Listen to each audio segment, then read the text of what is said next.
YCP మరి రాజశేఖర్ ని ఏనాడు మోసం చేయలేదని, పైగా ఉన్నత స్థానాలు ఇచ్చి గౌరవించిందని మాజీ మంత్రి రజనీ అన్నారు. పార్టీని వీడే క్రమంలో వైసీపీపై ఎమ్మెల్సీ రాజశేఖర్ చేసిన విమర్శలకు ఆమె స్ట్రాంగ్ కౌంటర్ ఇచ్చారు.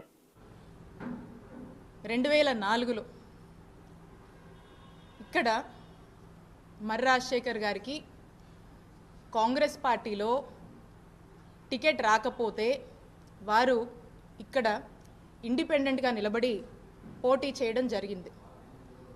అప్పట్లో కాంగ్రెస్ పార్టీ తరఫున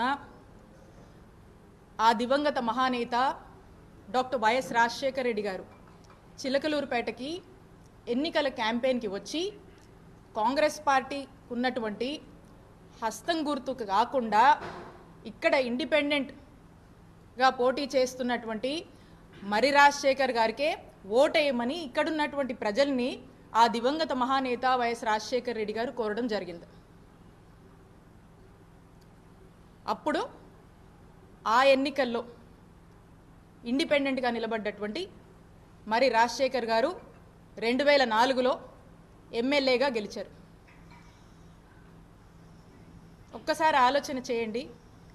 పార్టీని, పార్టీ సింబల్ని కాదని ఆ దివంగత నేత వైఎస్ రాజశేఖర్ రెడ్డి గారు మర్రి రాజశేఖర్ గారికి ఏ విధమైనటువంటి గౌరవాన్ని ఇచ్చారు, ఏ విధంగా మద్దతుగా నిలిచారు, వారు ఎమ్మెల్యేగా అవడానికి కారకులయ్యారు అనేటి విషయాన్ని నేను గుర్తు చేస్తున్నాను. ఆ తర్వాత 2009లో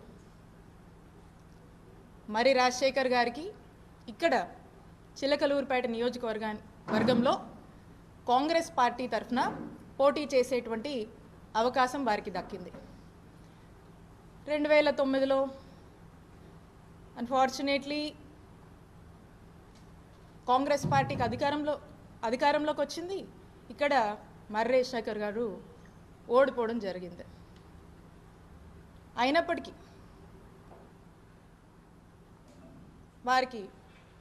వారి గౌరవానికి ఎక్కడ కూడా తగ్గింపు అనేది జరగలేదు. ఆ తర్వాత ఆ దివంగత మహానేత డాక్టర్ వైఎస్ రాజశేఖర్ రెడ్డి గారి మరణం తర్వాత మా నాయకుడు జగన్మోహన్ రెడ్డి గారు వైఎస్ఆర్ కాంగ్రెస్ పార్టీ పెట్టి మరి ఆ వైఎస్ఆర్ కాంగ్రెస్ పార్టీలోకి మర్రి రాజశేఖర్ గారు కూడా రావటము, తమతో జగన్మోహన్ రెడ్డి గారితో జర్నీ చేయటం జరిగింది. అప్పుడు కూడా మా నాయకుడు జగన్మోహన్ రెడ్డి గారు అప్పట్లోనే ఉమ్మడి గుంటూరు జిల్లాకు సంబంధించినటువంటి జిల్లా పార్టీ ప్రెసిడెంట్ బాధ్యతలు కూడా మర్రి రాజశేఖర్ గారికి ఇవ్వటం జరిగింది. ఎందుకంటే తమని నమ్ముకొని అడుగు వేశారు కాబట్టి వైఎస్ఆర్ కాంగ్రెస్ పార్టీ రాజశేఖర్ గారికి ఇచ్చినటువంటి గౌరవం అని గుర్తు చేస్తూ ఉన్నాను. అంటే ఒక్కసారి ఆలోచించండి. ఆ దివంగత మహానేత డాక్టర్ వైఎస్ రాజశేఖర్ రెడ్డి గారు కానీ, మా నాయకుడు జగన్మోహన్ రెడ్డి గారు కానీ అప్పటి నుంచి కూడా ఎటువంటి గౌరవం మర్రి రాజశేఖర్ గారికి ఇచ్చారు అనేటువంటి విషయం.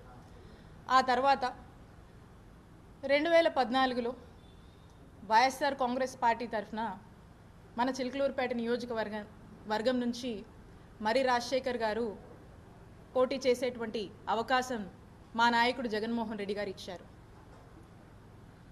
అప్పుడు కూడా మర్రి రాజశేఖర్ గారు ఓడిపోయారు. ఆ తర్వాత ఓడిపోయినా కూడా ఏదైతే ఉమ్మడి గుంటూరు జిల్లా పార్టీ ప్రెసిడెంట్ పదవి ఉందో ఆ పదవిని జగన్మోహన్ రెడ్డి గారు మర్రి రాజశేఖర్కి కొనసాగించారు. 2019కి వస్తే అప్పుడు ఉన్నటువంటి పరిస్థితులు, పరిణామాలు, వారి పరిస్థితులు అన్నీ కూడా వారికి స్పష్టంగా తెలుసని నేను అనుకుంటున్నాను. కాబట్టి మా పార్టీ ఇంటర్నల్గా 2019 ఎలక్షన్ అప్పుడు ఏం మాట్లాడింది అనేటువంటి విషయం గురించి నేను ఇక్కడ మాట్లాడదలుచుకోలేదు. ఆ 2019 ఎలక్షన్లో మా నాయకుడు జగన్మోహన్ రెడ్డి గారి ఆశీస్సులతో నేను మా చిలకలూరుపేట నియోజకవర్గంలో పోటీ చేసే అవకాశం నాకు దక్కింది. ఇక్కడున్నటువంటి మా వైఎస్ఆర్ కాంగ్రెస్ పార్టీకి సంబంధించినటువంటి మా నాయకులు కార్యకర్తల కష్టంతో, మా నాయకుడు జగన్మోహన్ రెడ్డి గారి ఆశీస్సులతో, ఇక్కడున్నటువంటి ప్రజల దీవెనతో, ఒక మంచి మెజారిటీతో మొట్టమొదటిసారిగా వైఎస్ఆర్ కాంగ్రెస్ పార్టీ జెండాని ఈ నియోజకవర్గంలో 2019 ఎలక్షన్లో మేము ఎగురవేయగలిగాము. ఇది ఇక్కడ ఉన్నటువంటి ప్రతి ఒక్కరి కష్టమని నేను తెలియజేస్తున్నాను. ఇక్కడ ఉన్నటువంటి ప్రతి ఒక్క కార్యకర్త కష్టమని గుర్తు చేస్తున్నాను. అప్పుడు మా నాయకుడు జగన్మోహన్ రెడ్డి గారు ఆ 2019లో ఒక మంచి హ్యూజ్ మ్యాండేట్తో జగన్మోహన్ రెడ్డి గారు ముఖ్యమంత్రి అయ్యారు. పార్టీ అధికారంలోకి వచ్చింది. ఇక్కడ అప్పుడు కూడా మరి రాజశేఖర్ గారికి ఎంతో కీలకమైనటువంటి రీజనల్ కోఆర్డినేటర్ బాధ్యతల్ని మరి రాజశేఖర్ గారికి ఇచ్చి వైఎస్ఆర్ కాంగ్రెస్ పార్టీ గౌరవించింది ఆఫ్టర్ ఎలక్షన్ కూడా. ఆ తర్వాత వారికి మరి రాజశేఖర్ గారికి ఎమ్మెల్సీ పదవి ఇచ్చి శాసన మండలికి మా నాయకుడు జగన్మోహన్ రెడ్డి గారు పంపించడం జరిగింది.